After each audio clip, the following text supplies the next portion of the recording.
Rise and shine. Good morning, everyone. My name is Matt and I have 2 degrees. And welcome to another Midnight Madness live show here.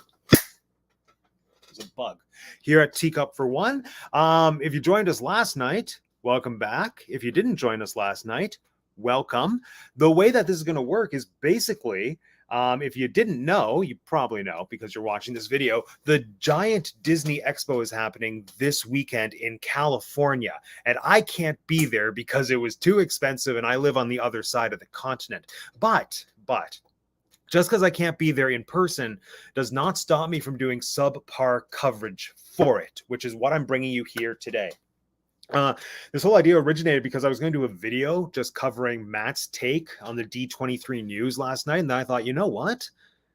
Like, D23 news, it's so fast and furious. By the time I get this video uploaded and edited, people will know everything. So why not just go live? Why not just do a live broadcast at midnight Eastern Standard Time just to talk through my candid thoughts about the things that have been announced? So yesterday, we had a very special surprise guest, Luke, who joined us from the comfort of his own home. He was extremely tired, but it made it all the more hilarious. And we talked about the announcements yesterday, which were mostly focused on the Disney studio specifically, as well as their announcements for the 100th platinum celebration of the studio itself, and a lot of the great new Disney studio films that they said would be gracing us over the course of the next 2 years, because D23 is biannual. Is that the term for when it happens every 2 years? So like the announcements that we're getting over the course of this weekend are telling us the stuff that we can look forward to between now and 2024. Sure. So yesterday was mostly Disney. Today they had a ton of panels that were focused on like the other studios that Disney owns but aren't specifically Disney. So we're talking things like Marvel, Lucasfilm, which encompasses Star Wars as well as Indiana Jones. Technically, I think National Geographic, but there weren't any National Geographic announcements, whatever. So there were still 10 delightful things that I want to discuss today. Before we get to that, let's see who we have joining us in the chat. We have my cat, Eliza. Oh, Eliza, your support means so much to me. My other cat, Sabrina. Love you. Martha, my mother. Oh my gosh, we have 3 people watching, and those are the 3 that are here. Fantastic. Wonderful. All right, well, not just those 3 watching, because we also have another special surprise guest joining us to discuss D23 this evening. If you watch the Teacup For One movie club, you no doubt recognize this friendly face, none other than Alex T-Tai. Alex, good morning. Good morning. Good morning. Welcome. Thank you for joining us at 12 a.m. after. Were you mascotting today? I was indeed at the Toronto International Film Festival. How was that? Well, it was a moose of a time. If you were you a moose? That was my question. I was going to say, what animal were you? Well, I can neither confirm nor deny due to no reason in particular. But yeah, I incidentally, you should check out Real Canada to support Canadian filmmaking. Nice. Yeah, I'll do that. Absolutely.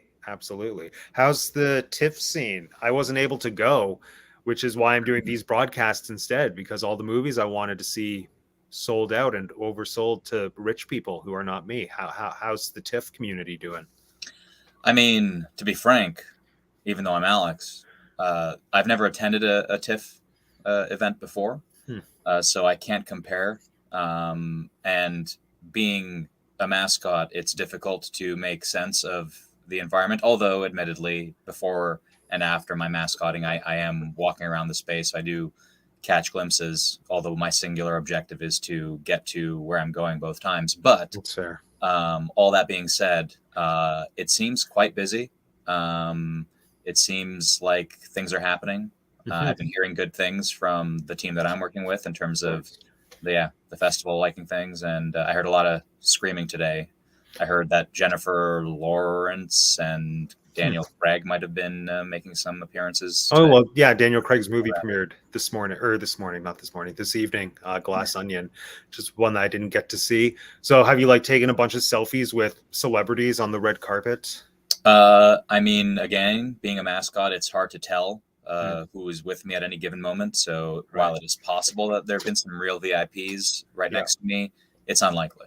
Okay, fair enough. Well, Alex, I'm thrilled that we have you here to give your candid, unfiltered thoughts on D23. Tell me, what do you know about the Disney D23 Expo? Um, Effectively nothing. Okay. Yeah, I can only surmise that it is related to Disney, to something that Disney, the corporation, puts on to showcase something as any expo would. But that is effectively at 23. What does that mean? I have no idea what that's alluding Well, to. it's called 23. It's because D stands for Disney. 23 stands for 1923, which was the year that the Walt Disney Studio was founded by Walt and his brother Roy with their first animated short. So that's why the celebration that they're pushing for this year's D23 Expo is the centennial, because next year marks 100 years of the Disney Studio. So it's a big deal. It's pretty darn exciting. So as somebody who more or less has a completely outsider's perspective, I'm curious to hear what your thoughts are going to be on some of these announcements that we have, because even though you don't follow the Disney, I know that you enjoy some of these franchises that we're going to talk about today, or at the very least, like, don't hate them. So there it is. Mm-hmm. Yeah. Okay. Here we go. So the first thing that I want to talk about actually had nothing to do with anything that we saw today, but it was something I wanted to discuss because I missed it and I caught rebroadcasts of it. But it was the cosplay costume. That's redundant. It's the cosplay contest that they had yesterday with all like the best cosplays of the expo. Alex, are you familiar with cosplaying? Do you know what it is? I do. I believe so. It's when pedestrians, civilians like us, in our mundane selves, we adorn outfits, costumes, disguises to attempt to look like characters that are featured in our favorite series, films, etc.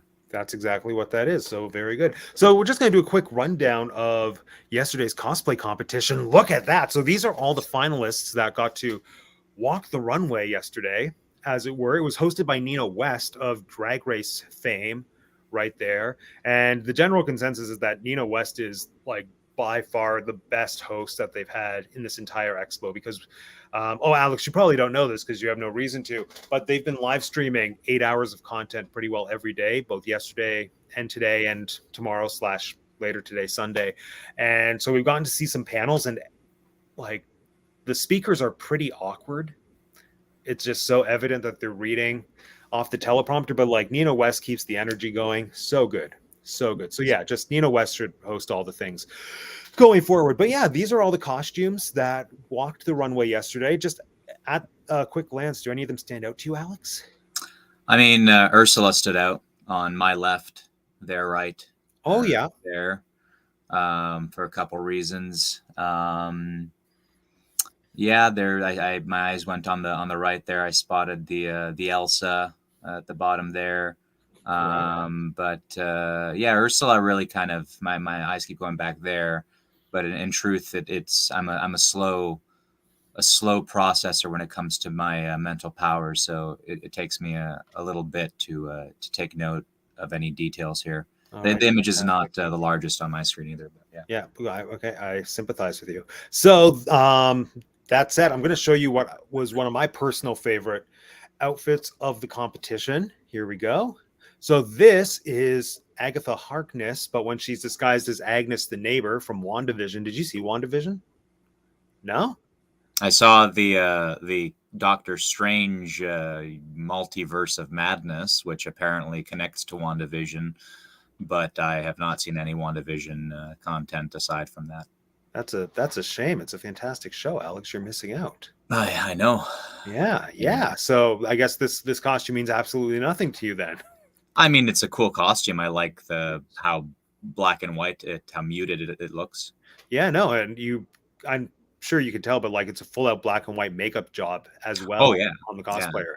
Yeah, and fantastic work. Now, sadly, this outfit did not win at all, like within its specific division.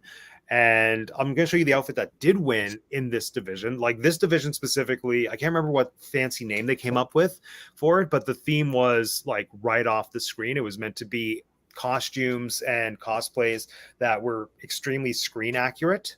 And so I personally feel like this should have taken it because on one hand, yes, it's a dress. It's pretty simple, but when you combine it with the makeup job and the hair, the plant and everything, plus the performance that this cosplayer was putting in, it was so fantastic. And I also feel like at one point they mentioned that like the dress was hand sewn or like put together, and that all of that the what's the word for that The whole pattern? getup.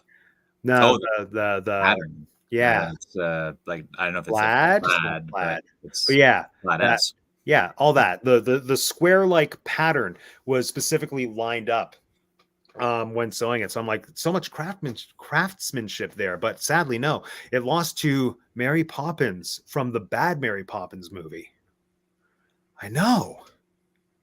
I didn't see the bad one. Well, good. What do you think of the costume, though? It looks. I mean, the photo makes it look quite nice. It, Oh, it it is looks quite nice. vibrant and it looks relatively like intricate. It has like details around the collar and all about it. It's got it looks relatively sophisticated, as it were. Yeah, like But I yeah. think the reason they claimed that this one was because it was all hand painted, which I do commend that. But at the same time, like this person hand painted their body.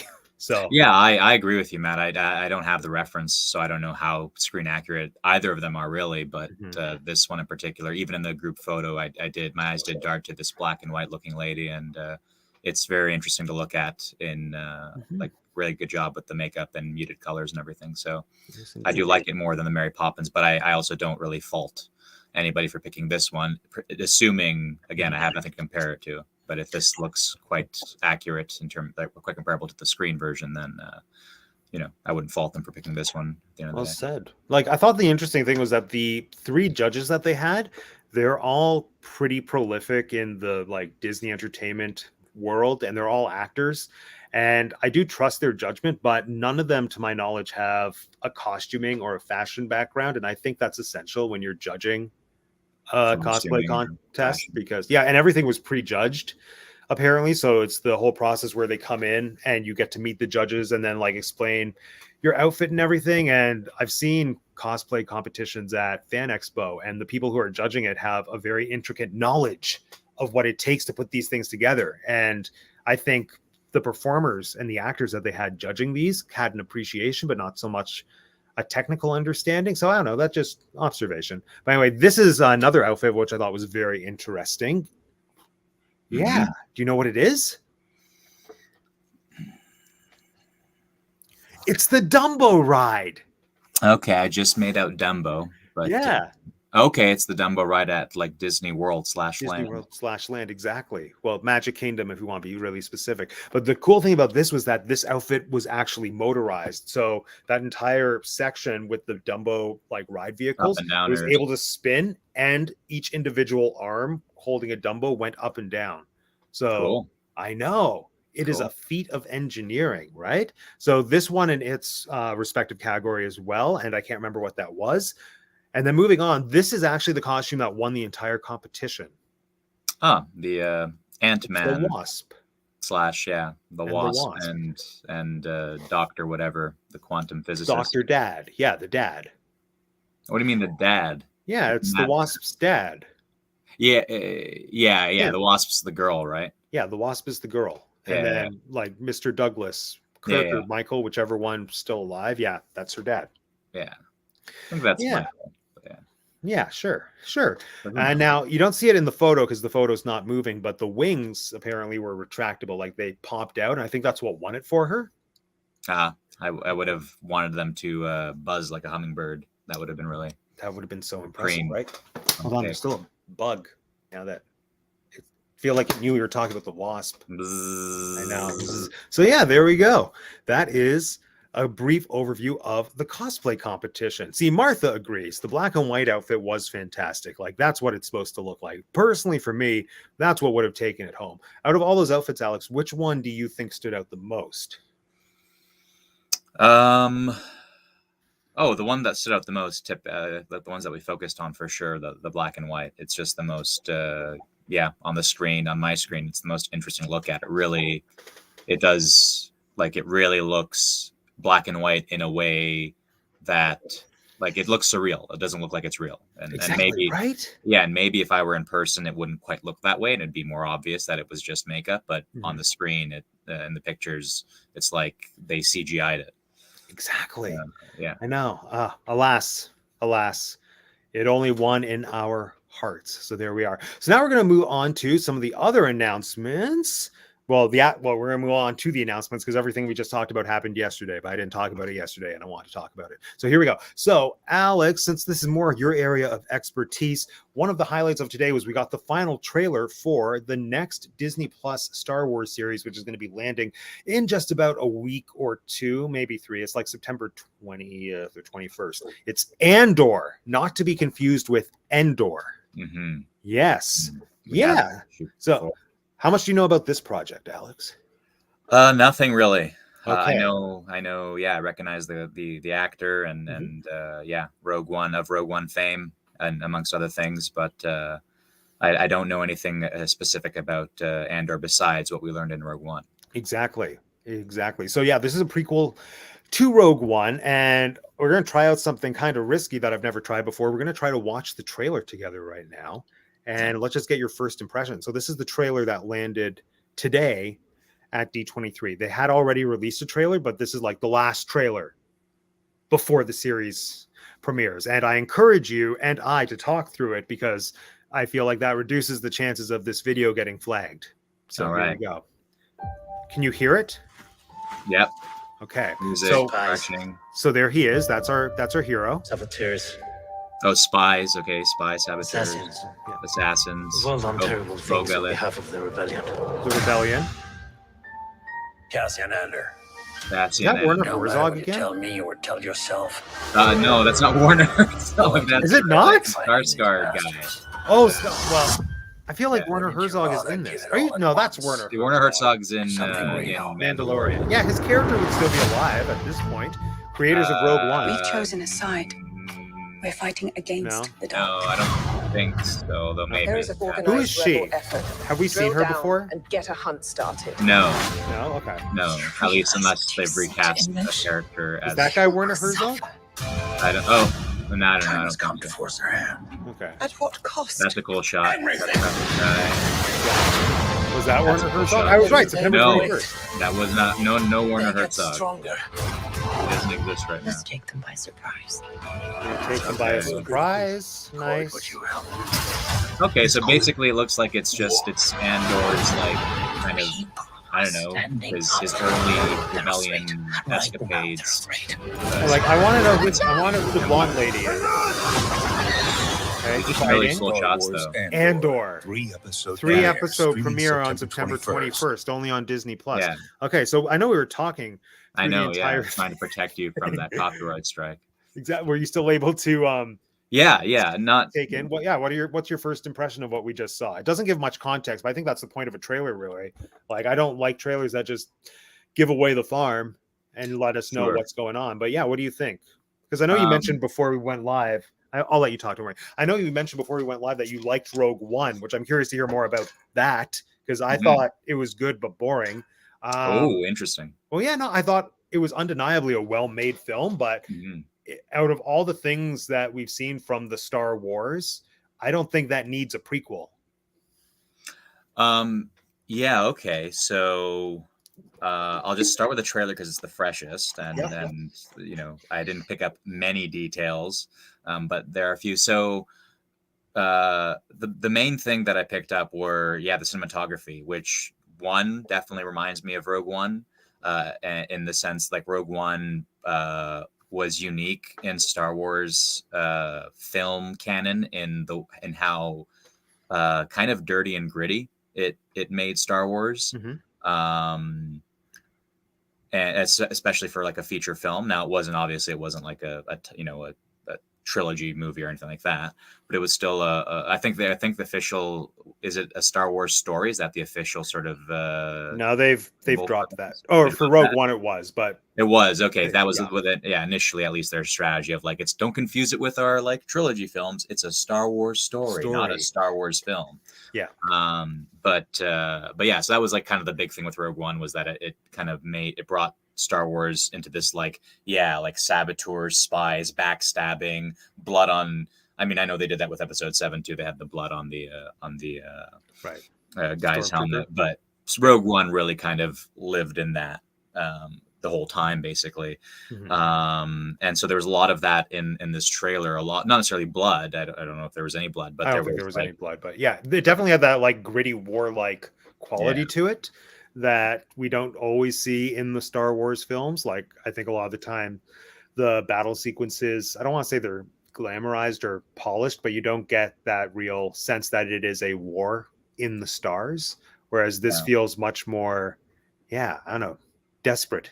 Well, they're combining what I found with Rogue One and with this trailer. They're combining essentially like elements of what war on Earth with people is like, which is, I mean, like a hot war on the ground, which is, you know, dust, smoke, flames, which if you look at the original trilogy of Star Wars, everything was very aesthetically, even during the battle sequences, everything was clean. It was lasers and sparks on, you know, pristine white walls of the inside of the battleships, and, you know, little poofs of flame maybe when they were on Andor, you know, when they were fighting in the woods and stuff like that, but no flames, no smoke really. You know, like there were swamps and there were fog and mist and there was fog and mist, anyway, so that was the thing. And just I really enjoy, and this kind of connects the new trilogy as well, episode 7, 8, and 9. But I really enjoy Star Wars kind of becoming more and more grand. And when you have those shots of like not Death Stars, but Star Destroyers rather, in atmosphere in a planet. So you have this huge, massive kind of looking object that's so close to the ground. I love those shots, and just the epic, just having the scale be sort of more and more epic, and figuring out cool ways to kind of show off these ships and characters that we've seen since, you know, the 70s. But yeah, it was, the cinematography, the effects look really good. And then otherwise, I really enjoyed Rogue One, so I'm sure the action, and I really enjoyed the action of Rogue One. So was there action in Rogue One though? There was, No. there was you know, brief action at the brief action. Well, there was no, I mean, okay, like, you know what? It's all, say what you want. I mean, the battle on, I forget the planet's name, but that final planet with the Death Star plans that they go to and they transmit right before they all die. That whole like chain of events, that was really cool. The AT-ATs, you know, stomping around, blowing stuff up, and all the fighting and shooting, and then the very end of Rogue One with Darth Vader. Oh, that was fantastic. That sequence, absolutely. So, even if none of the other stuff existed, it would all have been worth it just for that final sequence with Darth Vader going ham at the end there. So, but this is my issue though, is that like, even we're agreeing right now that one of the high points of Rogue One was the last 10 to 12 minutes where it tied into opening of New Hope, because then we got to see that that epic side of Vader that's only alluded to in the original trilogy, and since then, I just the caveat there being is that in episode 4, there's nothing that's not epic about Vader's entrance. Like, Vader's perfectly epic when we see him. Oh, he is, except we don't get to see him fight as intensely or to the level that we see in that sequence. Oh, no, but it actually kind of works to effect. Like, there's this idea. Oh, it fully works to effect. Like, for sure. I wonder what Vader's like capable of. It doesn't. We're not going to show you, but you better believe it. He's serious business. Oh, for sure. I agree. Like, it builds the tension, but the payoff to finally see it in Rogue One, that was wonderful. Absolutely. And then having it come back around to have the last shot be of CGI'd Carrie Fisher as young Leia saying "Hope." That was brilliant. But I mean, I didn't mind it. I liked it. Okay. But no, I was going to say, for that being the high point, not the high point, but one of the high points for both of us. I'd even say it could be the high point. Exactly, it could be the high point. But that's not a negative of the film. That was an incredible sequence. So Yeah. there's nothing wrong with everything prior just being Oh, fantastic. no. I'm not saying there's anything wrong with the stuff prior at all. But if we're looking at the question of whether or not Rogue One merits having a prequel, I think the only thing that I wanted to see expanded on from Rogue One was the stuff we just spoke about, which we did see in the Obi-Wan series, which you haven't watched yet, I know, but it is still like 6-ish episodes, 6, I think, of like that, of getting to see more of that era of Vader, Oh which I yeah, think is and fantastic. I'll agree with you. I don't think I think Rogue One stands on its own. Yeah. Like I have no there's no debate from me that Andor is a necessary, or that shit should be like hotly anticipated, save for the promise of more Rogue One, which I like. I really loved Rogue One, so Yeah. more Rogue One stuff, cool for me. But there's nothing about the Rogue One story that left me thinking like, oh man, that really makes me curious about this character's past, or Andor's past. Like I thought Rogue One did a great job of just giving you just enough from his character and other characters that we to be satisfied, to not kind of really be all that curious. So yeah, I don't think Andor and this series is necessary by any stretch, but it's just like, if it's going to do more of the gritty action that I liked in Rogue One, then sure, let's have it, but Okay, well said. Well said. I think my main issue, I'm going to bring the visual aids back, is like with Rogue One, and Andor. I have the same issue with Andor that I have with another series that it wasn't announced, but we got more information about it. And that is the Young Jedi Adventures here. So you'll see how cute they are there. And my issue is that in both of these cases, we know how all of these characters' stories end. They all get slaughtered mercilessly in the Star Wars. I mean, Yoda doesn't get slaughtered if that is Yoda. Yoda doesn't, but like all the younglings, like we know. We know what happens to younglings. We know what happens to the younglings. So I just feel like it's so bleak with, mostly Andor. I want to hope that Young Jedi Adventures is about a new generation of young Jedi and not the prequel Young Jedi. Yeah, I mean the thing here, the piece of sort of knowledge that we have that kind of supports your hope is that Yoda is very old. He's approximately 900 years old, I believe, by the time of the prequel trilogy. So these could be younglings from now. That droid is potentially an indicator of the era that we're dealing with. So I'm not familiar with that model of. Well, like the droid models, they're like in the Star Wars canon, droid models may or may not correspond with periods of Star Wars history. So R2D2's, I forget the name of the, like he's an R2 would be a model designation, but the R2 models may not have existed 300 years prior or 500 years prior, right? So that particular droid model, I've never seen it before. And I do suspect that it's just being introduced for this series, and I do want to believe that this, and hope that this is taking place in the sequel trilogy era. Yeah. But Yoda's alive, so he can't. Yoda's alive, and he has his. Now this might be. It could be Grogu. Well, it could. I was going to say it could be Ghost Yoda, but he's not. He doesn't have the Force. He's not see-through. It could be Grogu, and 600 years in the future or something, when he's Yoda's age. But yeah, there are just so many questions. So also look how cute this thing is. He's looks like cute, but I have an aversion to. Yeah, I have an aversion to. I mean, I like Ewoks, but no, I just Ewoks are the one like cute thing in Star Wars that I forgive. All other cute things in Star Wars, I think, are just blatant, child appeal. Like let's put the cute thing to appeal to the child audience. No, but porgs are cute, and I love them. No, you love porgs. No, I hate them. No, you love porgs. They're useless, meaningless. Literally, every porg scene is just there to make a kid laugh. Excuse me. Oh no, actually, excuse me.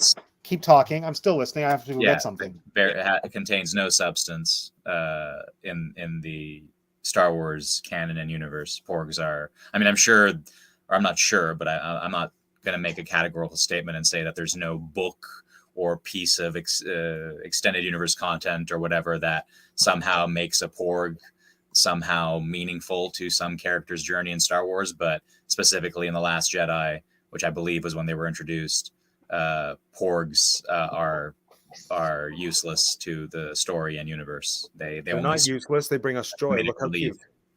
Yeah, the only time I enjoyed their presence was when I saw Chewbacca eating one. How bleeping dare you? He roasted over the fire.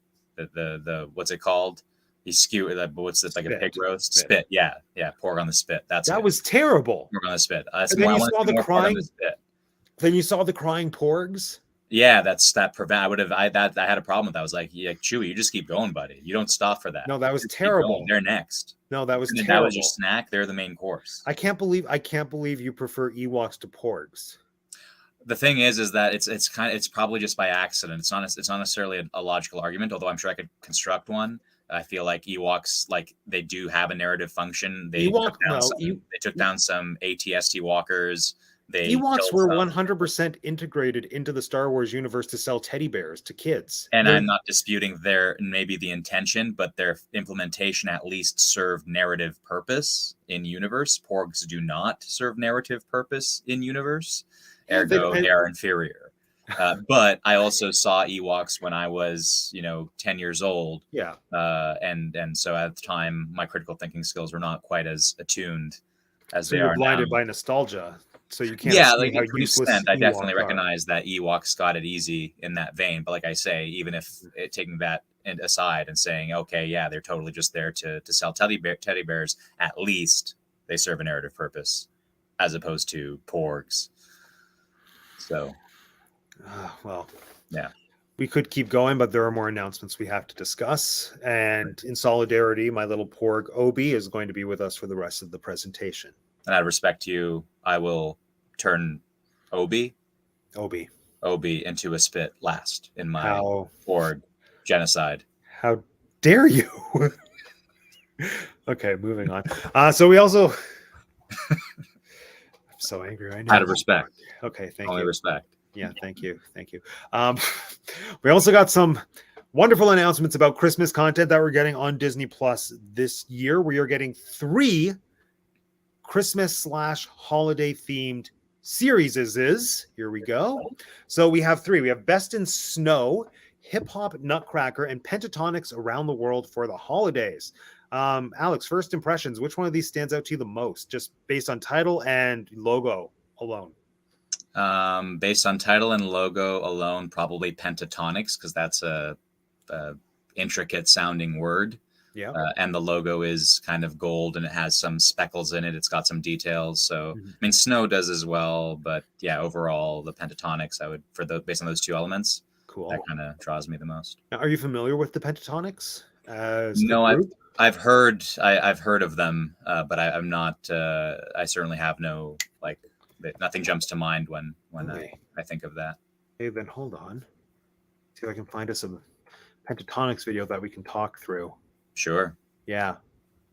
I'm sure I've heard stuff or seen stuff that would be familiar and iconic, but I'm not going to find it. Never mind. Okay. No, so they're an a cappella group pretty well. Then they've become viral sensations. They do work with Disney a fair bit, but they are getting a holiday special, which is pretty exciting. The pitch for the Pentatonics holiday special, based on the thing that I read very briefly like 3 hours ago, so I'm probably only 70% correct here, is that it's framed within this very loose story where the Pentatonics have to come up with a holiday special, and then their manager, as a tactic, I think, to get them to think harder or work harder, accidentally, air quotes, locks them into a magical mailroom on like Christmas Eve. And then they are transported through the magic of mail, I think, around the world to see how different places and different cultures celebrate the holidays. And I'm assuming that there's going to be a musical component because they're a music group where we get a sense of both cultural traditions as well as musical traditions in all the places that they're visiting. So are you familiar with The Halloween Tree by Ray Bradbury? No. Okay.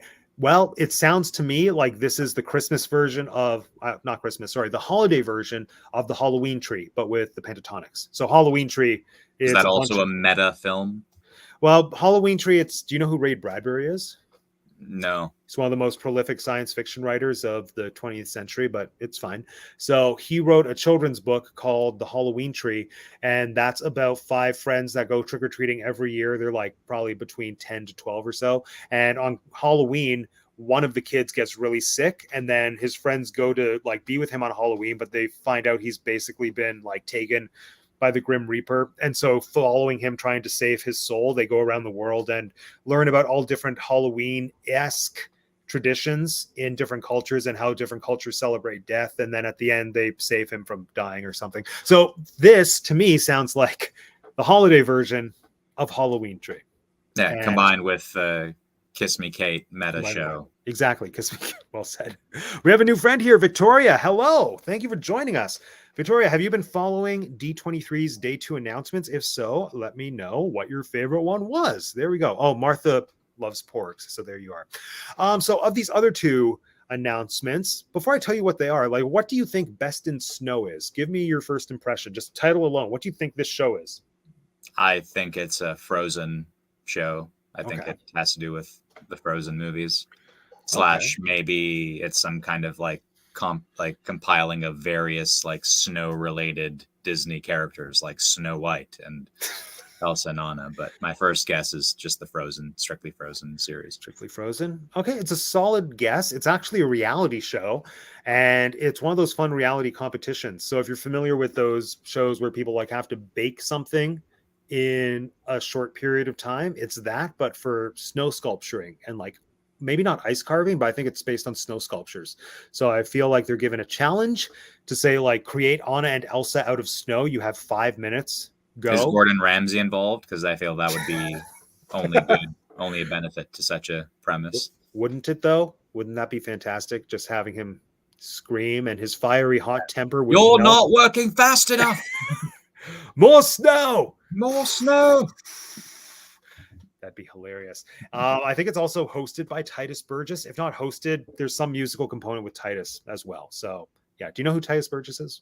I've heard the name. I'm sure I'd recognize the face. He's like a Broadway actor, rose to prominence in like mainstream entertainment because he was in the Unbreakable Kimmy Schmidt.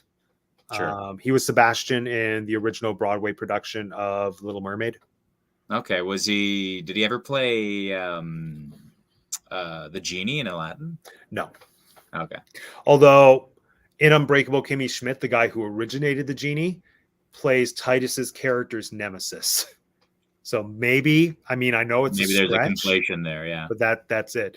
Now the really funny, it's so hilarious because Titus's character is either intentionally or not named after a Shakespearean tragic, I don't want to say hero, tragic character, Titus Andronicus. And then on Kimmy Schmidt, the guy who plays the genie, his character is named Coriolanus, and he's the nemesis, and Coriolanus is also a Shakespeare tragic character. So it's very smart. I recommend everyone watch that show. So yeah, Hip Hop Nutcracker. What is your first impression of the Hip Hop Nutcracker? What do you think it is based on the title again and the font? I'd imagine it's the Nutcracker, which is both a famous ballet and like I think it's a children's film as well. It's not a children's film, but yeah. Isn't it? Isn't there a cartoon and animation? There are like some not great adaptations. Oh, there was one that I watched when I was a kid about like a rat that was trying to steal like a princess, and the Nutcracker was like the hero, was the prince character. Yeah, that's this plot more or less. Yeah. Yeah.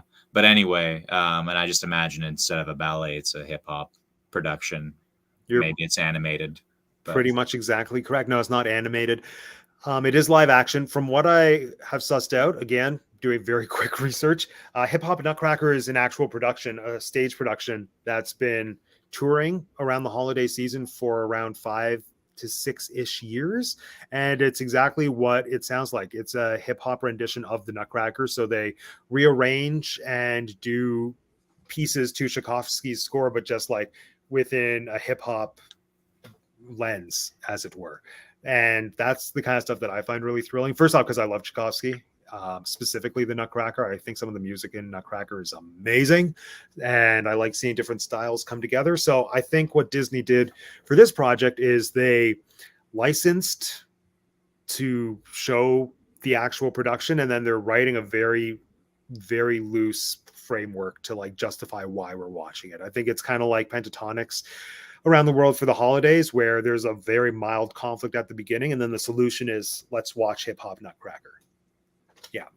So I'm excited for all three. Oh, those three, which would you be most excited for?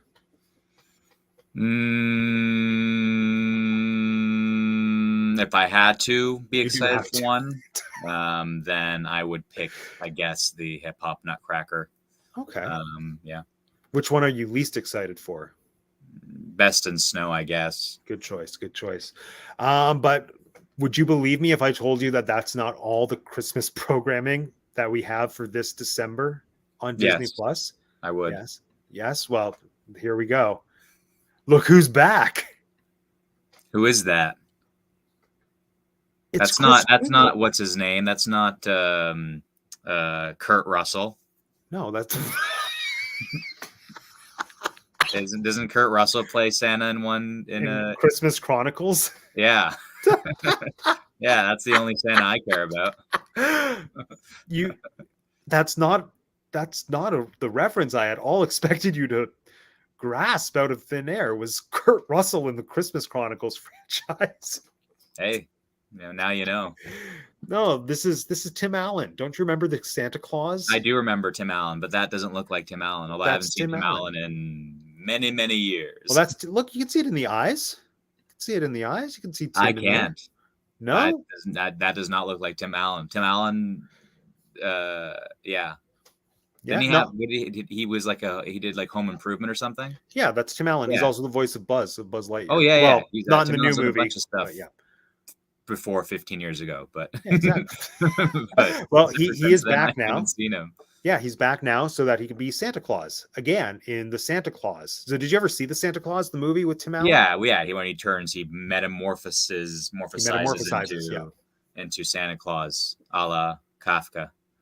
Did you just call Santa Claus a cockroach? A giant cockroach? Not quite, but I more so the metamorphosis process. One day, Tim Allen woke up and found he had been turned into a giant Santa. That's not how it happened. It was like a phase. He like doesn't he like bloat and stuff? He like in the Santa Claus, yes, I was quoting Kafka. Okay, I see. Yeah, isn't that how Metamorphosis opens? It's like one day I haven't memorized the Ernst opening line, Gregor, or whatever his name is, woke up and found he had become a giant cockroach. Yeah, it's from what I recollect of Metamorphosis. His transformation is not a gradual one. It is like it's just like surprise. Now I'm a bug. That is true. Yeah. No, but this series, it is a series. Again, it's not a film. It's a series. There's going to be so much to watch. I'm so excited. It's apparently answering all the questions that all of us, I guess, have been asking about the Santa Claus's logic, mostly going back to exactly what you just described. It's addressing the issues of like, who's the original Santa that Tim Allen killed in his movie? Like, where did he go? What are the rules of this Santa Claus world? They're clearly, we already know the rules. Whoever kills Santa becomes Santa. Kill Santa, you become Santa. That's the rule. Wait, is that the Santa Claus? I love him. Yes, that is the Santa Claus. They did a whole presentation, and I do think there's a trailer as well, which I didn't load into this presentation, but I encourage everyone to go watch the trailer. And it was a big deal because they announced, I don't know if this was a D23 exclusive, but for how excited people were, I think it was a brand new announcement that Bernard the Elf is coming back. If you recall Bernard the Elf. No? He was the main elf. I believe it. Yeah, and he's back. It's a big deal. Is it the same actor as well? It is. It is the same actor. Did you ever see The Addams Family Values, the second one? The second Addams, I don't know. It was so long when I watched the first Addams Family. I don't know if I watched the second one. But give me like what was it about? Because it's the Addams Family Values. It's very good, and I recommend you watch it. And you should, because it's hilarious. It's Angelica Houston. Yep, Angelica Houston is in it. It's the second one. It's the one where Uncle Fester is courted by a Black Widow gold digger played by Joan Cusack. Yeah, Joan Cusack. and she marries him just so that she can get the money, and she infiltrates the family basically. And then she also sends the kids off to summer camp, which like makes way to one of the most hilarious sequences in any movie, Addams Family or not. Anyway, the guy who plays Bernard the elf is Wednesday's camp boyfriend as well. Okay.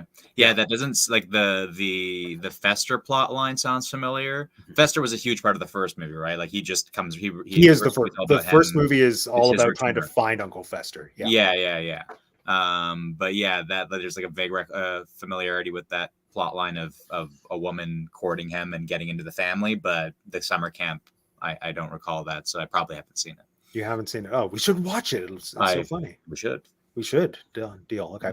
So anyway, yeah. So now that you know about the Santa Claus series, which Disney Plus Christmas series are you still most excited for? Is it still Hip Hop Nutcracker? Oh no, I'm sure this is top of the list now. I'm not excited for it, but if I had to pick one, it'd be this one. Okay, fair enough. Well, then moving on to another announcement that we got during the Marvel Lucasfilm panel. This isn't even really an announcement because we all knew that this project was coming.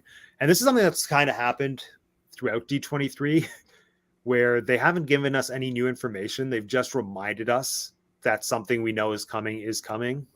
But still, reason to be excited. Indiana Jones 5. Look at that. So the only brand new piece of information that we got from this was that it is confirmed to be the last Indiana Jones film in the franchise. And I don't think we had to be told that. I think we just all assumed that. Like personally, this is a movie I don't believe is coming out until I actually see it in a theater or on Disney Plus. But did you know this movie was happening? I've heard about it before. Okay. I grew up with Indiana Jones, so I really loved the first three movies. Four. No, the first three. Are the ones no, the original. It was originally there were three films. There's a fourth Indiana Jones movie, the Crystal Skull, which is not part of the original releases of films. And no, it's still part of the family though. Yeah, but I'm one of I did not like that movie at all. Why? It had aliens. Yeah, it was very stupid and bad. And no, it was fantastic. I love Tarantino, but I defy his silly opinion that it was better than the Holy Grail. The Holy Grail is my favorite one. Monty Python. Monty Python. Yeah, it's also my favorite Monty Python film, but it's my favorite Indiana Jones movie as well. Quest for the Holy Grail. But Last Crusade is Last Crusade. Yeah, I guess it's You chose poorly. Well, Indiana Jones didn't, but Quentin Tarantino did for sure. Yeah. So I knew about 5, but I don't care. Like I like the first 3 films, and after the 4th one, I gave up. I was like, all right. That's enough Indiana Jones for me. I'll stick with the first 3. I'll maybe get around to seeing this at one point, and if it's good, then good for it. But well said. Jumping to the comments here. Victoria's excited for it. Loves Indy. Martha, yes, Harrison is going to be in it. Apparently, he's 80 years old already, so I think that's why this is his last movie or his last indie movie. I want to say his last movie, but yeah, Harrison is making a grand looks like return. him in the image. Yeah. Well, it's a profile. It's a silhouette, Alex. That could be anybody. It could be. I'm just saying the silhouette looks like Harrison Ford to me. Oh no, you're right. It does look like Harrison Ford to me as well. Yeah. So, what do you think this movie would have to do to earn a place in your heart as a true film worthy of the franchise? Because it sounds to me like you don't consider 4 as being on par with the original 3. No, I don't. I don't. Yeah, I think 4 just is not a good movie, and I think really, in principle, it would just have to be a good movie. There's not necessarily like you could certainly watch the first 3 Indiana Jones films and create some kind of like hypothetical formula that would constitute a good Indiana Jones movie. But at this point, as long as it's just a good movie with good writing and good performances and all that, then that would be enough for me to like enjoy it. Now for it to like truly enter the Indiana Jones, Hall of Fame, as it were. Yeah, sure. It'd have to like feel, like it was a part of what the first 3 movies started. Yeah, well said. I think the interesting thing or the challenge with this is just given Harrison Ford's real life age, or his age IRL, as the kids would say. If they're even still Do saying they still that. say that? I don't was know. I saying feel like they don't IRL say that. like when I was in high school. Oh, Yeah. I don't think they say that anymore then. Yeah. Well, whatever, as the us would say. Just by merit of that, I feel like this movie would have to take place when? Like the fourth one took place in the 50s. This would be pushing into the 60s. And I feel like the 1960s are an era that will lack the adventure quality and like the fun exploration that you just inherently get from something set in the 30s and 40s, like that cool newsreel serialized movie era. So I think that's something that could potentially pose a challenge. Plus, also, I don't think, well, we know Shia LaBeouf's not coming back as his son, and just whether or not we like the fourth movie, it did establish him as a fairly important character in the world and life of Indy. So I'm curious to see how that goes. So yeah, I don't know. Yeah, I don't know that. I also, like you said at the beginning, like off the top of this, you said you indicated that a lot of people, kind of knew that this would be sort of the end of the line for Indiana Jones. I certainly didn't feel that way, and not that I have any like expectations or hopes for more Indiana Jones, but like I don't see any reason why Harrison Ford can't pass the torch and we can't have new Indiana Jones movies in the future, aside from whoever. Who is it? Spielberg, or who's the? I can't remember who's directing it, but whoever, like aside from whoever deciding that it's the last Indiana Jones film, from like there's like Indiana Jones is like it's Tomb Raider. It's just finding traps and tombs and boogeymen and whatever like that. You can do that forever. I don't mind. But yeah. So anyway, I'd be. I wouldn't be surprised if this isn't actually the end of the line for Indiana Jones, just because there's still a lot of people my age and older and younger who really like Indiana Jones. So you can make that's a good way to earn money. Well said. A good way to earn money. I also think that there's an element to this, like we were discussing last night. You weren't here, but like I was discussing with our guest last night, Luke. I think it's one of those movies that fans want, or some fans want, that has to be made now, much like we're seeing with the Hocus Pocus 3 movie. Because like with the Hocus Pocus franchise, people have wanted to see the Sanderson sisters come back for at least 15 to 20-ish years, since the movie fell into like more of a cult film type situation. And so just by merit of that cast getting older, like Bette Midler's not as old as Harrison Ford, but still she's in her mid 70s now, much like Harrison Ford pushing 80. If these are movies that we want to see happen, if we want to see some kind of conclusion for those characters, it's like a now or never type of situation. So I feel like it has almost less to do with, well, I don't want to say less to do with the money. It has less to do with building the franchise and more to do with just concluding it, I feel, as a way to like send off the character. Yeah, no, and I feel like that's totally makes sense. And I guess I just think that sending off Indy doesn't, like, yes, it's Indiana Jones and that is his namesake, but you can, like, one, obviously reboots always a possibility. Right. Where you reboot the character franchise. It doesn't mean you don't have to remake. You can't reboot Indy though. Sure you can. No, you can't. Sure you can. Certainly, no, I mean, if not anytime soon, you can reboot it in 50 years. But we'll be gone by then, Alex. But yeah, but there's also I think there's totally like an in-universe way to pass the torch, including the namesake, and to turn Indiana Jones into some kind of almost, let's say, like mythological character that you can just kind of adopt the title of, like James Bond. You want him to be the 00, like the 00 phenomenon. Sure. Okay. And like I think the other thing to consider is, like I said, now chronologically, if we want to keep in universe and pass the torch, the Indy universe would have to keep moving forward in later into the 20th century. And I think so much of the appeal with Indiana Jones is that it's a period piece for 1930s, 1940s.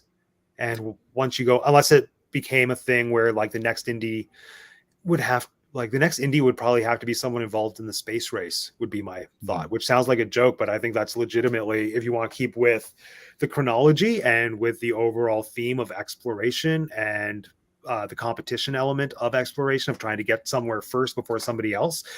If someone were to take over for Indiana Jones, I think they'd have to be involved in 1960s space race. So Indiana Jones in space. You know what? Actually, that just made me think of a great tie, like a great sort of like whatever tie over where we connect the Indiana Jones 5 to National Treasure, to Kurt Russell as Star-Lord's father in Guardians of the Galaxy. And somehow because Star-Lord is basically the space Indiana Jones. Yes, but you do realize that Kurt Russell is not a human in Guardians. No, that's, well, I mean, we already have aliens thanks to the terrible that's true. Indiana Jones 4. So so it's not it's already established. So we just have to boom boom. Yeah. We just have Kurt Russell impregnate Indiana Jones. Through his magic god powers. Yeah, we find out that was Star-Lord's mother was Indiana Jones, 80-year-old Indiana Jones, and birthing Star-Lord is what kills Indy, because through alien powers he births him through his head. And I mean, if I can make one small adjustment, I would prefer that it's Kurt Russell as Santa in the Santa. Oh yeah, I'm with you. That's the trifecta right there. Right. Well, you heard it here for D23 2024. We just predicted how Indiana Jones will continue. Kurt Russell and some weird Alien versus Predator crossover. There it is. Okay. Next big announcement that we got. Again, this is a thing that we knew was coming, but they confirmed it. The MCU's version of Fantastic Four. That's a thing. Mm-hmm. Yes. What are your thoughts on this? Have you seen any of the Fantastic Four movies? Yeah, I saw the two ones with Jessica Alba and company. Was that the first time they did Fantastic Four, or the reboot? Well, I feel like there was like a 70s or 80s version of Fantastic Four. No, but in our lifetime, there have been two Fantastic Four. Yeah, so I think it was the first one. Okay. I think it wasn't the reboot. It was the pre-reboot. So it was, there were two, at least two. There may have been more, but there was the first one and the Silver Surfer. Okay.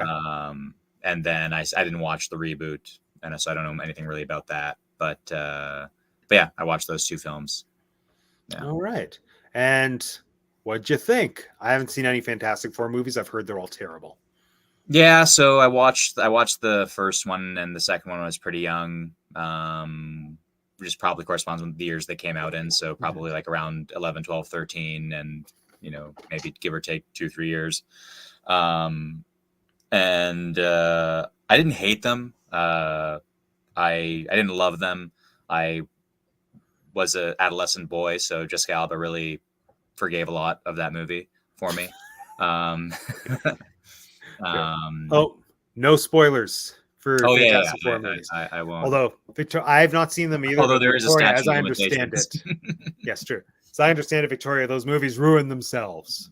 Yeah, but I'll say that the Silver Surfer one I recall being better and more enjoyable.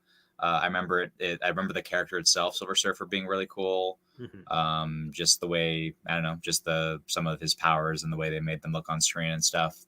And the premise of him being this sort of enslaved villain in service to this shouldn't be a spoiler. I don't think it's a twist or anything like that. I think you find it out relatively early, or it's not a surprise. But I guess I'll stop for the sake of spoiling. But anyway, his character, sort of his history, his past, the way where the Silver Surfer comes from was really cool.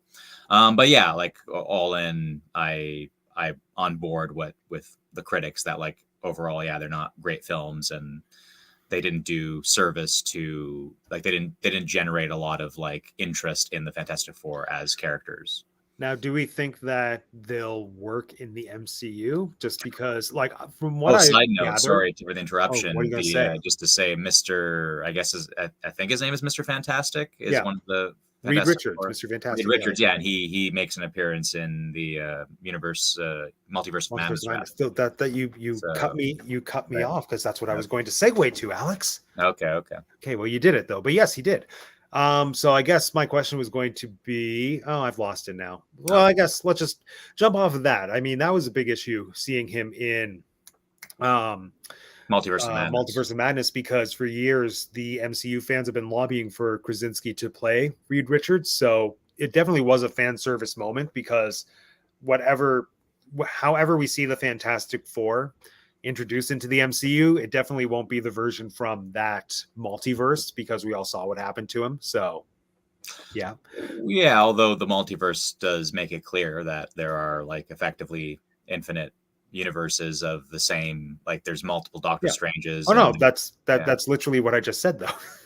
no, but you're saying, but your point was to say that we definitely won't see John Krasinski, and I don't think that's true. Oh no, I didn't mean we won't see John Krasinski. I meant we won't see that version of John Krasinski from that specific universe. Oh, sure, Multiverse. But yeah, okay. No, but I guess my question was going to be from the little that you saw, would you be on board with him taking on the role in the franchise full time? Oh yeah, like I have no, investment in the Fantastic Four. I didn't mind the movies that I saw, but they I have no strong feelings really. So, and John Krasinski, I've very very much enjoyed everything I've seen him in. Mostly that's been The Office, but A Quiet Place was cool. And I think that's the only two things that I've watched with him, the only two pieces of media. But no, I think that'd be fine. He did a great job for his like 15 seconds in Multiverse of Madness. So well said. That he did. Well, everyone was expecting that we were going to get a cast announcement at D23, and we in fact did not. The one piece of info that they gave us was the director, because it was in the news within the last few months that the director they had attached dropped out, so nobody knew who was going to direct the movie. It's now been confirmed that it is Matt Shankman. I don't know how to say his last name. Matt Shankman, who did WandaVision, and I loved WandaVision, so I have confidence that he'll be fantastic. What else has he done? Hold on. Let me look him up. I'm going to be right back. I'm going to quickly BRB. Where are you going? You'll find out. Okay. Well, then, I guess just whilst we wait for Alex to return, we'll just highlight myself. Oh, there's so much of me. I don't like this. So yeah, Matt Shankman has been confirmed as the director of the Fantastic Four movie.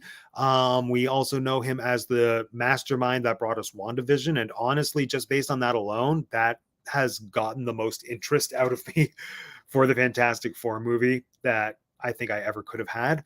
He's also worked on It's Always Sunny in Philadelphia, Fargo, the TV show, as well as Game of Thrones. So I think he's got such a great, well-rounded resume that maybe he'll be able to make it work. I don't know. Oh, look, Alex is back. I got water. You got water. Good job. All right. So there it is. Yeah, Fantastic Four, they have a director. Like, good for them. That's what I have to say to that. The other big Marvel announcement that we got, and I do have a trailer for this one, Secret Invasion is coming. Do you know anything about Secret Invasion? Because I didn't.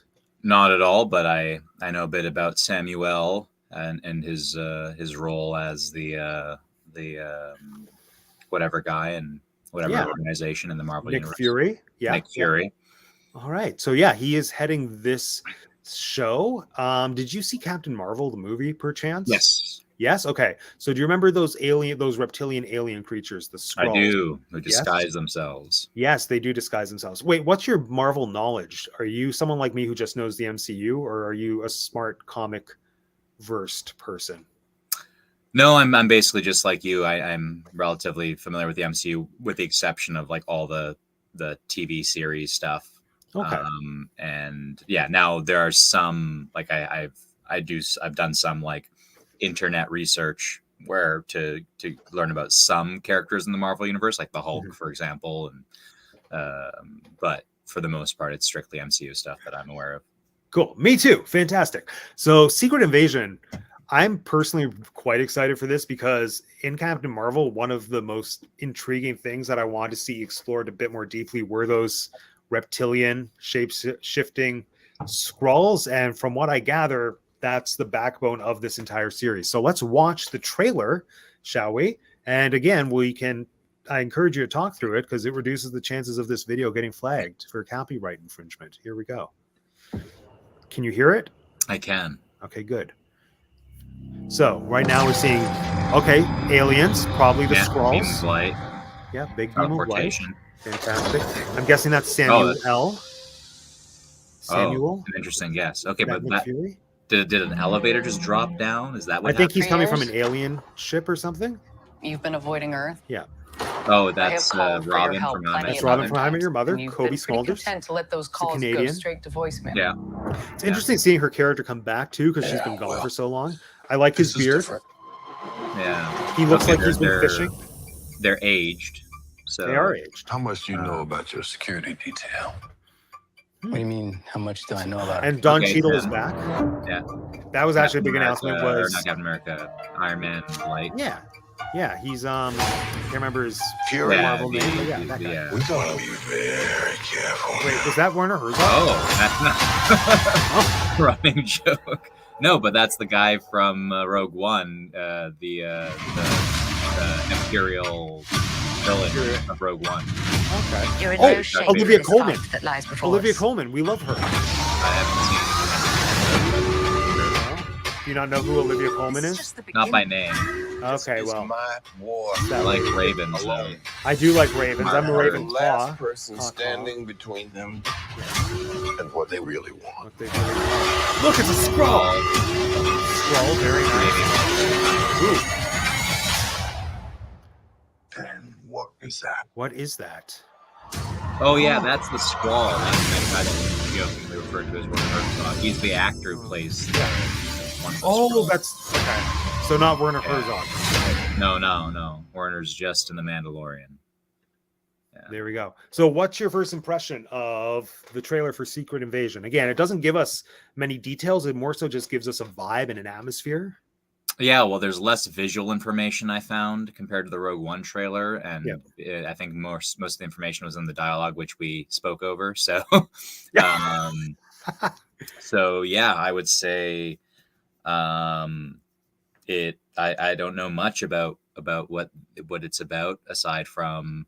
Yeah, I saw a Skrull screaming, presumably that actor who I really enjoyed in Rogue One, and I want to say I've seen him at least in one or two other things, but yeah, I really think he's a great actor just from the limited stuff that I've seen him in. But yeah, I guess just from that, just from the premise alone of those two characters, they've also appeared in other movies as well, in other Marvel properties, right? So which two characters? There's The a two lot of characters. Skrulls. Oh, the two Skrulls. The two Skrulls. Yeah. They weren't just in Captain Marvel. They were. What else they have they made- been in? I remember there were like sequences of them, maybe at the end of maybe at the end of like a Thor movie or something like that. Maybe Thor Ragnarok Oh. or something like Maybe. that. No, they made a pretty significant appearance at the end of WandaVision, but I know you haven't seen that. Yeah, I'm trying yeah. to remember what else. Like an Easter egg or whatever. Is that the guy from The Matrix? That guy rocks. Which guy? Werner Herzog? No. Let me think quickly. I really love The Matrix. I don't believe that actor is in The Matrix. I believe you can. I believe in you. It's in your brain. You can do it. Yeah, he probably bears resemblance, but yeah, I don't think so. I don't think he's in The Matrix. I don't think trust so. you. Who knows? Yeah. No, from what I've read, the premise for Secret Invasion sounds pretty exciting. The whole idea is that Nick Fury has to help identify and find all of these Skrulls that have taken over the identities of, well, in the comics, it's superheroes. So presumably people that are pretending, or Skrulls that are pretending to be Avengers and other like-minded heroes. And so it's one of those cases of like, I don't know who I can trust. It's kind of like the witches. It's like they exist in plain sight. amongst all of us. And I think it's exciting because in Captain Marvel, even though I like how sympathetic they made the Skrulls, we more so got a picture of the victimized Skrulls and just being introduced to what their abilities were. I thought this is such a fantastic hook to have these people be villains in some capacity. And I felt like they weren't fully explored to their full capacity as they could have been in Captain Marvel. So I think this is the Skrull show that I want, where I get to see Invasion of the Body Snatchers, but Marvelized. Yeah, I mean, if they can really kind of up the sort of that thriller and don't know who to trust, and sort of that Body Snatchers vibe would be really cool. If they could do that. And the trailer did seem, with the music and some of the sequences, it did seem to be kind of making these to be quite like whatever villainous evil creatures. So that could be cool. It could be. And it'll be nice to see Kobe Smulders as well, because I don't think she's been utilized as much as she could or should be in Marvel. Because I love her Robin as an actor. I love Robin. Yeah, Robin's fantastic. I feel like she's been perfectly used. No, we need films, more. But... We need more. We need more. Okay. So we're gonna get more. So fantastic. So the next announcement, this is extremely niche. You're probably not going to care about this at all. I barely care about it, but at the same time, I am very excited by it. So they had an entire panel today dedicated to a classic film. Hold on. There we go. Muppet Treasure Island. No, sorry, Muppet Christmas Carol. Yeah, see it? Yeah, I do. Yeah, so they had an entire panel dedicated to the legacy and the history of Muppet Christmas Carol. But wait, have you seen this movie, Alex? I can't remember. The Muppet Christmas Carol? I don't believe I have. Why? I stopped watching Muppet-related content when I was like 10. This came out before you were born. I could concede that, but by the time I was 10, I did not have enough opportunity to watch all of the Muppet. You had materials. 10 years to watch okay, well. Yeah, but there were a lot of other things going on in my life at the same time. Okay, fine. First 4 years, I was, gaining the ability to retain long-term memories, for example. That's true. And you wasted that ability by not. Maybe I did see it at some point in that time, and I just forgot. Fair. Okay, well then we need to watch this alongside whatever else earlier in the stream I said we were going to watch. I can't remember what was it? What was the other thing that I said we were going to watch? I was very excited for it. Well, I can't remember now. Well, Muppet Christmas Carol. Recorded, yeah. Yeah, it's true. I don't rewatch these, though. I hate watching myself. But anyway, Muppet Christmas Carol had a panel today, and this was a big announcement that Muppet fans, it's not that we knew it was coming, but we've been hoping that they would announce this for years, because there's one of the most beautiful songs in Muppet Christmas Carol was notoriously cut from the theatrical run. And are you familiar with Christmas Carol overall as a story at all? Is that the one about Scrooge? Yeah, Scrooge. Yeah, so I'm familiar with the premise. He's visited by ghosts of Christmas past, present, and future. Yeah, so in Muppet Christmas Carol, in the sequence when he goes into his past, in the breakup scene where his fiance gives back the ring and says it's not going to work, in the theatrical run, it's a very short scene, but they did write and record an entire sequence where there's this beautiful love ballad called When Love Is Gone, and it was cut from the theatrical run because in test screenings kids got bored because it was a ballad, and I don't fault the kids. I always got bored of ballads when I was a youngster, but it was on the condition that they release it with the VHS release, and so they did. And just that discrepancy caused this weird Mandela effect where some people remembered the movie with the song, some people remembered it without the song, and then subsequently when it went to DVD, since DVD, because of the whole thing with DVD being significantly better quality, the only good quality version of the film that they had available to transmit to DVD was the theatrical version without the song. So pretty well, nobody knew where the original footage for that sequence went. So it was lost for 20, 25 some odd years. And they only just found it in a vault or something within the last 2 or 3 years. So now it's been restored and they're adding that song back in full high definition. So we're getting it finally. We're Nice. finally getting the song. It's a good song. I think as a musical theater appreciator, you would enjoy the song. It's quite possible. Yeah. So when love is gone, when love is gone, ba-da-da-da-da. That's how it goes. I don't know. But yeah, it's a classic. We love it. All right. Next up, this is another Marvel announcement. This is honestly the Marvel announcement that I'm the most excited for. I think some Marvel fans knew it was coming. I don't follow Marvel news enough to know, but it's so weird and I love it. Werewolf by Night. Does this mean anything to you? Have you heard of this? Oh no, my port. No, I don't think I have heard of this. I really like I do really like werewolves as just mythological creatures. And you know, like I'm a fan of the Underworld series of films, specifically, well, really just the first one, but Yeah. you know, you know, and I'm you know, I love Twilight as much as the next gentleman. I don't really, I like watching Twilight just to mock it and have a good time laughing at its badness, but that sounds as much as the next gentleman, so your statement is accurate. But no, I like the concept of, you know, the werewolf, the beast coming out at night. So but otherwise I have no idea. Is that But it's Marvel-fied. Is that who? Zac Efron? No. Oh, That's Gail. Anyway. That's Gail Garcia. I can't remember his last name. But you know what? Let's watch the trailer. Let's watch the trailer. All right. I have the trailer. Hold on. Just let me pause it. So I want to bring down the volume a bit so that we can. Okay. Here we go. So same thing. We have to talk through it. Of course. So yeah. Here we go. Can you hear it? I can. I can hear it. It's so incredible how well I can hear it. Isn't it? It's a special presentation as well. So, werewolf. Or lion. Who knows?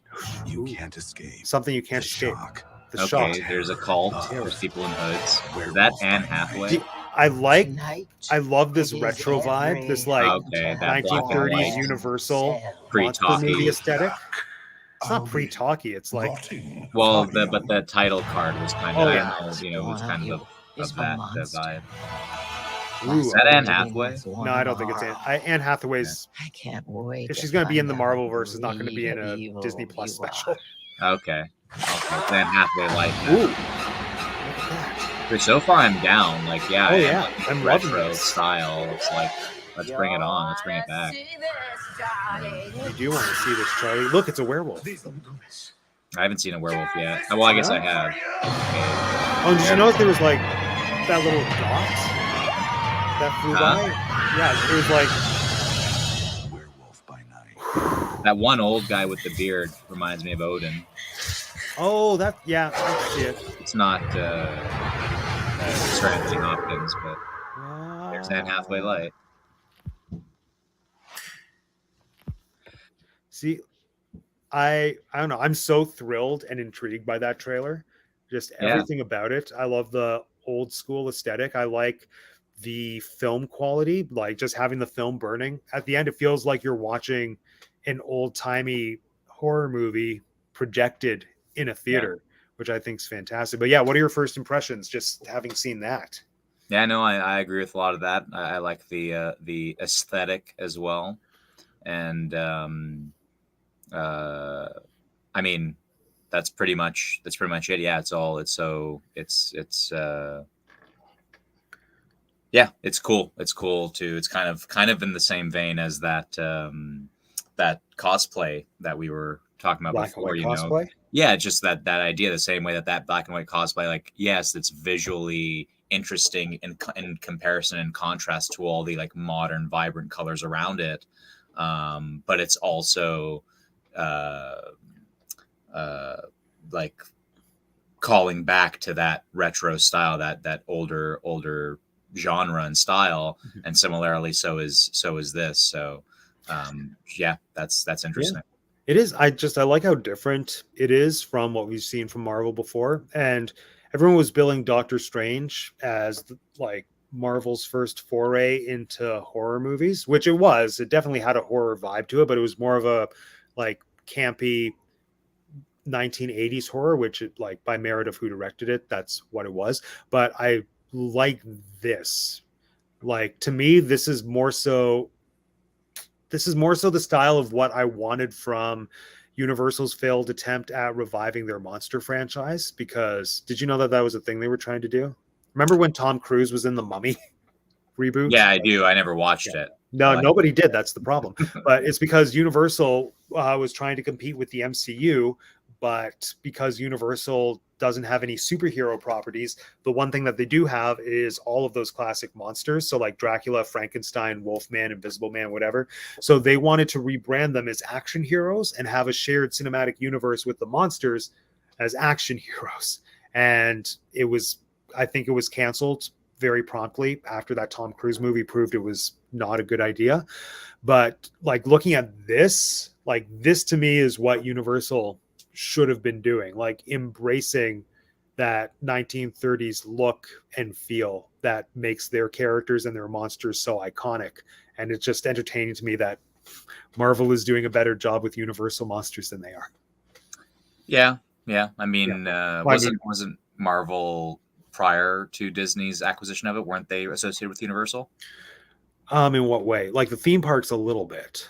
Yeah, I just thought that as like a property that Universal had some kind of ownership over Marvel, like IP at some point. But no, well, the whole question of who owns Marvel is very weird and complicated, and it's split up between a bunch of different companies. But my understanding is that Marvel, like before Disney bought them, they were very much struggling, so they were selling off different properties and licensing them to different entities. So that's why Sony still owns Spider-Man almost full out.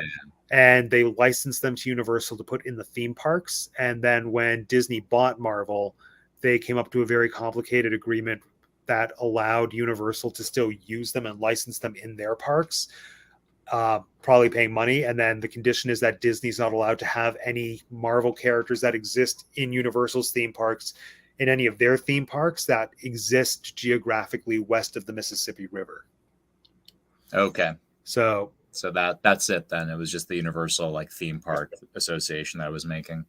Yes. I don't know if that's the answer you were looking for, but that's the answer no, it is. But I think, I just think it's cool. Oh, the simple sort of perspective, my perspective is just that it's something different than what other properties are doing than other media, right? It's like a different thing to look at that looks interesting because it's for different. Sure. And no, it also I love that. Put together well as well in the trailer. So I completely agree. No, I like that now we're so far into the MCU that they're starting to take more risks and do riskier projects like this, like projects that exist within the Marvel universe, but they're playing more with genre, which I just find so thrilling because you can only make a superhero movie so many times before it starts to feel redundant, just like it's just a different superhero and a different costume in a different country with more or less the same look, feel, and action sequences.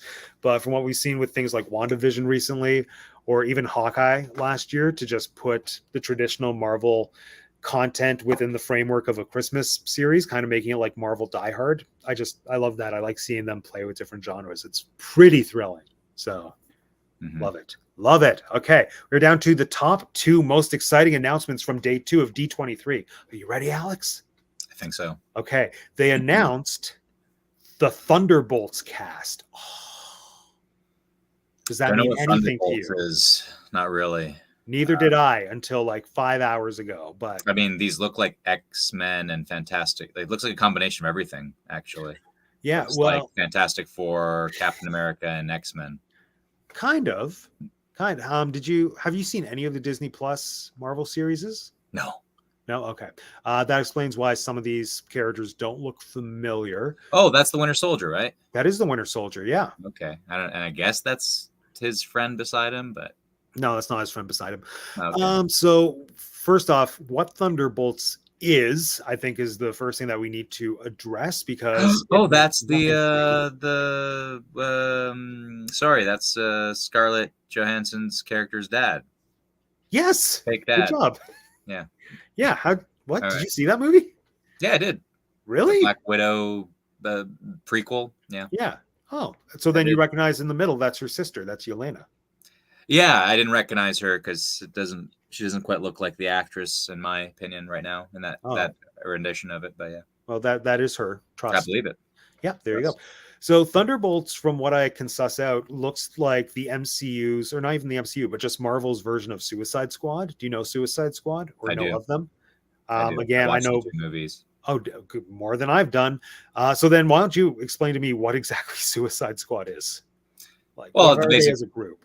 Yeah, they're just the basic premise is just they're the villains in I don't know if like they're in the Batman world, right? They're DC. Yeah, they're DC. So they're the villains in the DC universe that have been put away in Arkham Asylum or wherever by Batman and maybe other heroes in the DC universe.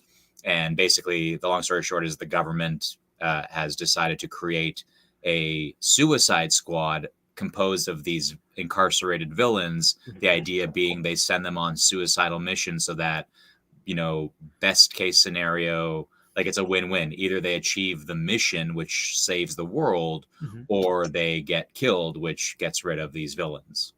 So that's kind of the premise of Suicide Squad. And you have, fun characters. The first movie was pretty bad. Yeah.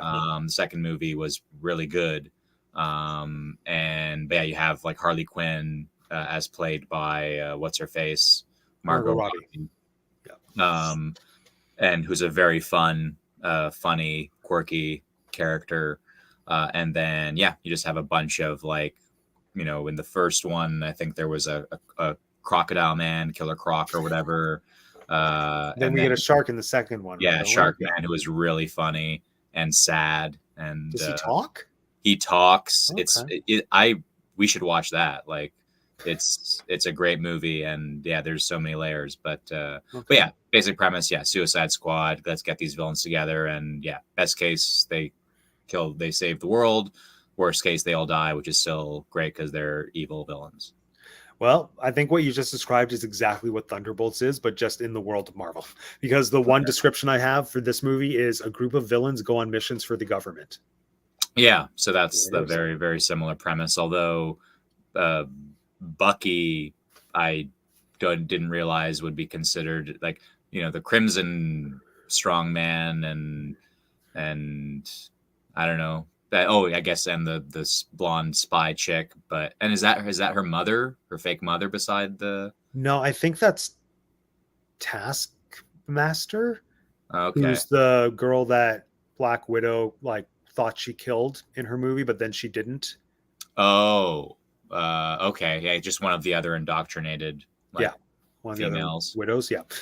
Okay. But from what I gather, in the world of the comics, like the Thunderbolts as a group have shown up a bunch of times. I think it's kind of like the Sinister Six in the world of Spider-Man, where as a group, there are no set members.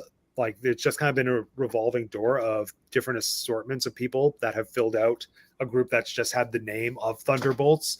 And alongside that, like their level of evilness has kind of varied between being, I think, Suicide Squad level legit villains versus being more anti-heroes. And based on the assembly of people we have here, I think they're going more the anti-hero route, which is interesting. And they've already started planting the seeds for this because Julia Louis-Dreyfus, best known from Seinfeld, has made her way. Oh, she's fantastic in everything she does. I adore her. But yeah, have you seen her in any MCU movies yet? She was in Black Widow briefly at the end. Was she? In like the post-credit scene, though. Okay. I would have seen that scene, but I don't recall her. But I don't think I've seen her in any Marvel stuff. I've just seen her in. Well, now you know she's pretty well being set up to be the Nick Fury of this group. So her whole thing is that she's assembling a group of more ne'er-do-well heroes that have chips on their shoulders, and like within the Marvel cinematic universe, they haven't exactly specified what her end goal is. As far as I can tell, I've only been paying half attention to her, if I'm being totally honest. But it's a very similar setup to what we had in early level Marvel films, with all the movies ending in some way with Nick Fury showing up saying, "Can I recruit you to join this group?" And then that group ended up being the Avengers, and it all culminated in the first Avengers movie, which ended phase 1 of the MCU. So this is going to be the culminating film of Phase 5. Is that supposed to be her on the left there? No, I think that's... Okay. Is that Echo? That might... Let me see. Maybe... Because it kind of looks like...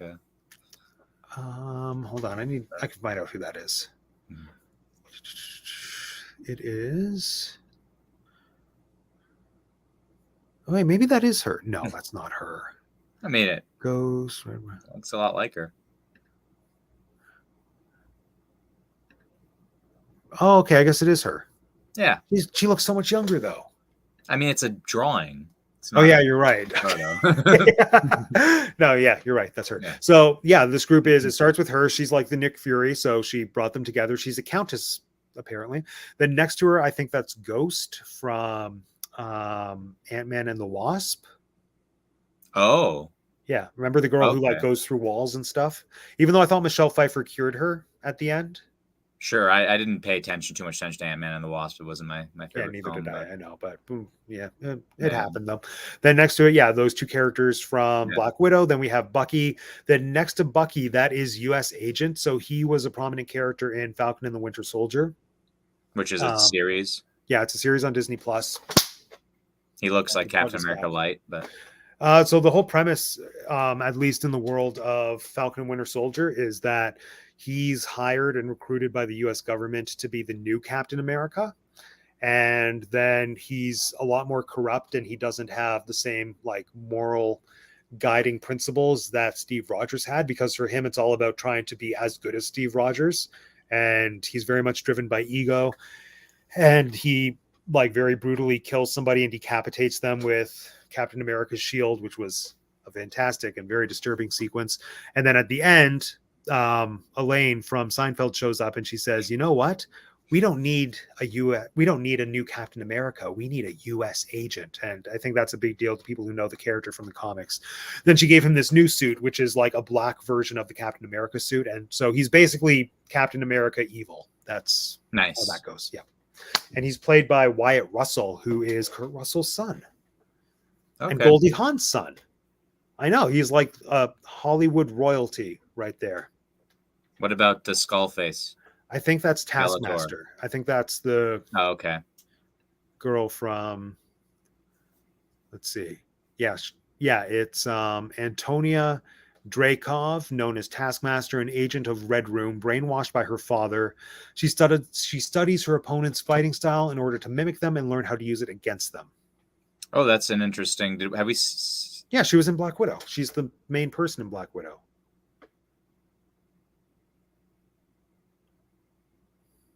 The main person in Black Widow is the guy, the old guy. Yeah, this is his daughter. Okay. Yeah. I believe it. Yeah. Did you actually watch the movie? I did. You don't remember her? It came out like what, like 3 years ago, 4 years ago? No, it was last year. It wasn't last year. It was last year. 2021? Yes. All right, well, lots happened since then. No, it hasn't. Yeah, I fell on my head a couple times. Give me a break. Okay, fine. Well, was it in the mascot costume? Yes. There we go. Okay, fantastic. So how do you feel about this movie? I'm personally quite excited for this movie. I really liked the two central characters, the daughter and the father in the Black Widow film. Mm-hmm. I like Julia Louis-Dreyfus. I like Bucky. I actually don't love Sebastian Stan, whatever his name is. Yeah. I actually don't really like him that much. It's a hot take, but okay. Yeah, I don't think he's done like his. I mean, I haven't seen him in a bunch. I've just seen him as the Winter Soldier, I think. And you need to watch Pam and Tommy. He's fantastic. Sure.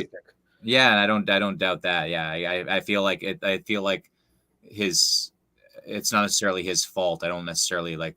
I don't think when I look at the scenes, I don't necessarily see it as like, Sebastian Stan's like fault that it comes off as kind of meh. I feel like it's probably also the writing and just the character itself, but overall, how I feel for the most part as well. Yeah, with him, but overall, this I really liked the latest Suicide Squad, and I like the concept of a Suicide Squad. Mm-hmm. So this looks like it could be a lot of fun. I agree. We agree. All right. We're now on to the biggest announcement of day 2 of D23. Alex, are you ready? I think so. Okay. Ready or not. I mean, I don't think you're going to care about this at all either, but I do. And that's all that matters. So, again, we knew that this was coming, but they gave us more details about it as a big, grand celebration, as it were, for the studio's 100th anniversary. They are launching Disney 100. So it is Disney 100, the exhibition. So this is going to be an epic exhibition that is going to tour all across America. They're also doing a version of it that's going to tour across Europe. And I think its tour schedule is something like 5 years, because this is an extremely in-depth experience. So the way that it's been pitched, they've only given very broad stroke details, but it's a full deep dive into the history of the Disney studio. And so it's going to combine actual historical artifacts that they've taken from the Disney archives, and then it's going to put them on display in this cool interactive museum exhibit that's going to consist of 10 different rooms. One of their big pitches is that they want to structure this so that it wasn't necessarily like a chronological exploration of Disney studios. Like, they didn't want people to have to go through that experience of like walking through 10 rooms in 10 decades to finally get to see Olaf the Snowman. That's the that's the pitch verbiage that they used. Whereas personally, I'd be trying to avoid Olaf the Snowman, but they wanted everything to be grouped by ideas, basically. So they have 10 different exhibits that are part of this overall exhibition.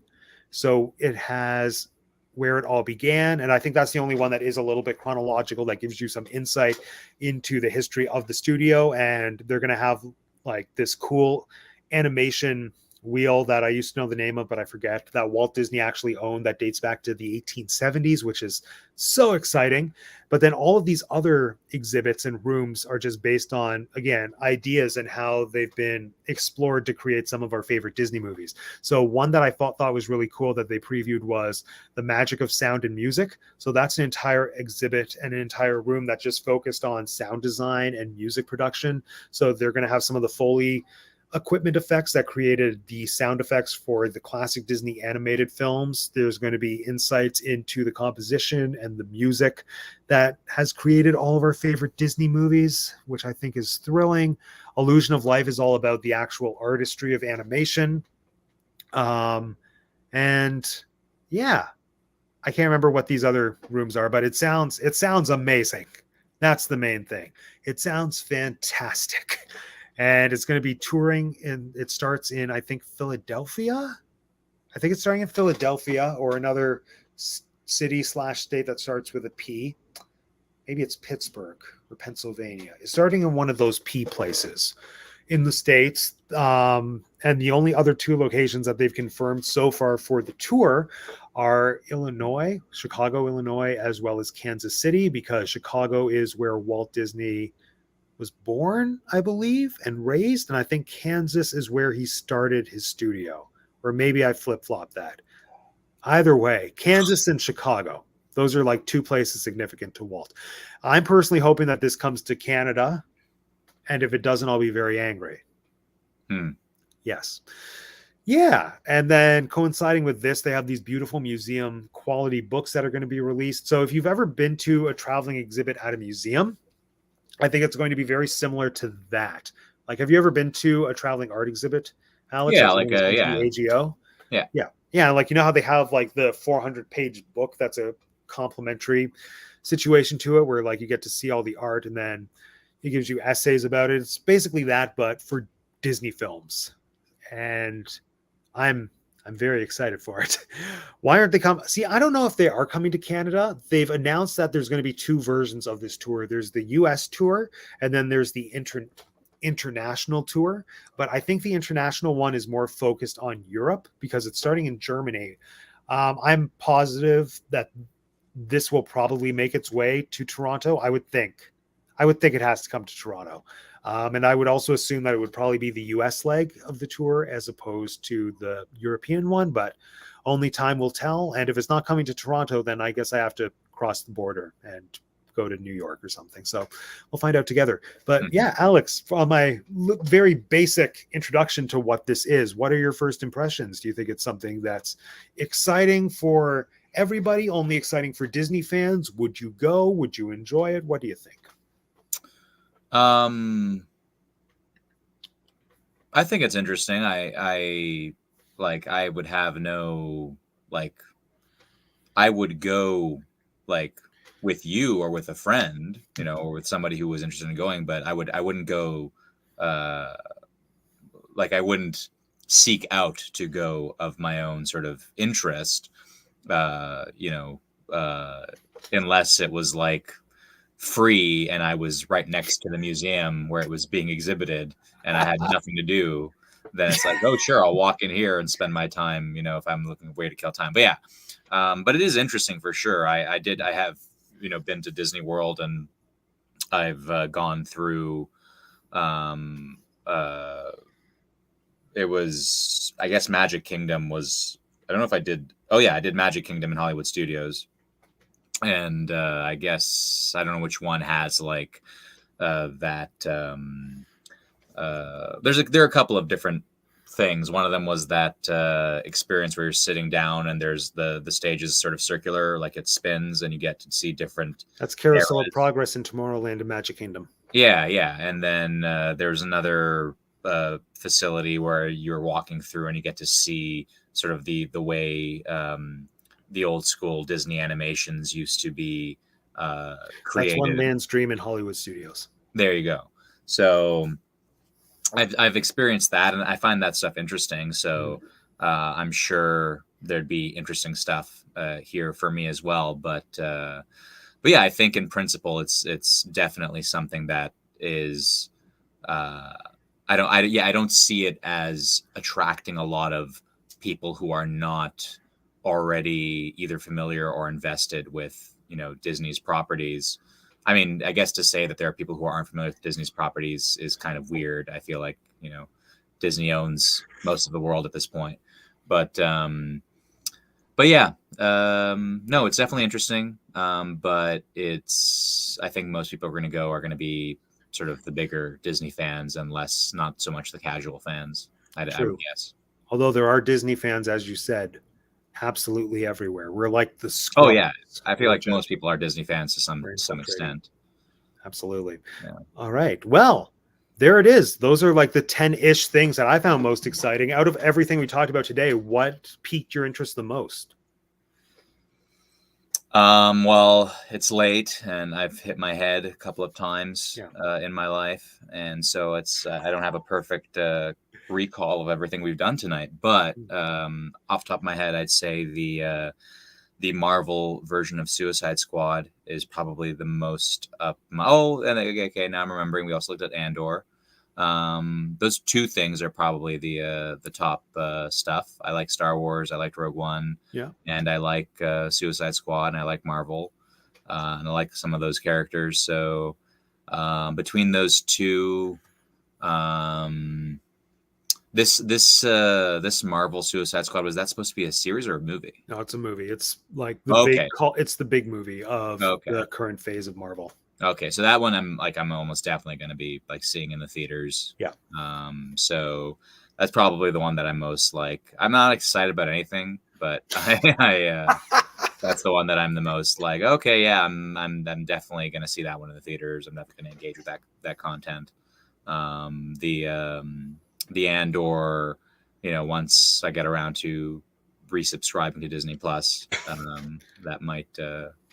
That should be, I'll probably get around to at least checking it out, if not finishing it. So, well said. I think mostly I agree. Well, no, the thing I'm most excited for is that Disney exhibit, and I'm just hoping it comes somewhere close to Ontario or to Toronto, ideally, or Buffalo. Yeah, actually, Buffalo is closer to me than Toronto is, but you have to cross a border.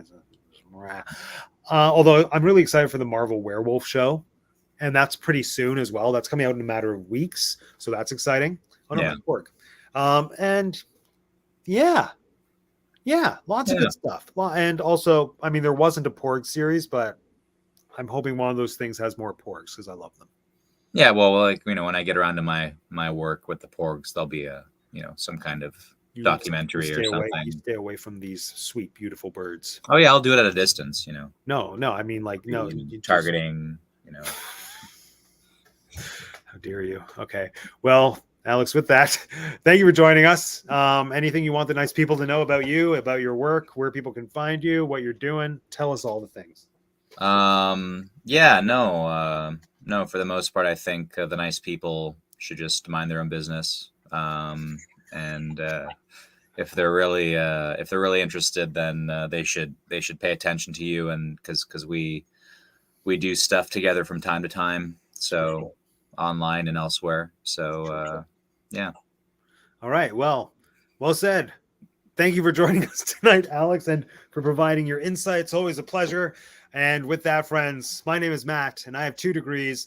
This has been the Teacup for Two. Join us tomorrow night, because who knows? Maybe I'll do this again. I probably will. Actually, I definitely will, because tomorrow's the last day of D23, and they always save the parks panel for last. So the Disney Parks panel is where usually the biggest announcements of the expo happen. They save them for the last day. So there's going to be so much to discuss. I still don't know who my special guest is going to be. Maybe it'll just be me. We'll find out together. Whatever. See you then. Maybe it'll be midnight. Maybe it won't. Anyway, how do I end this?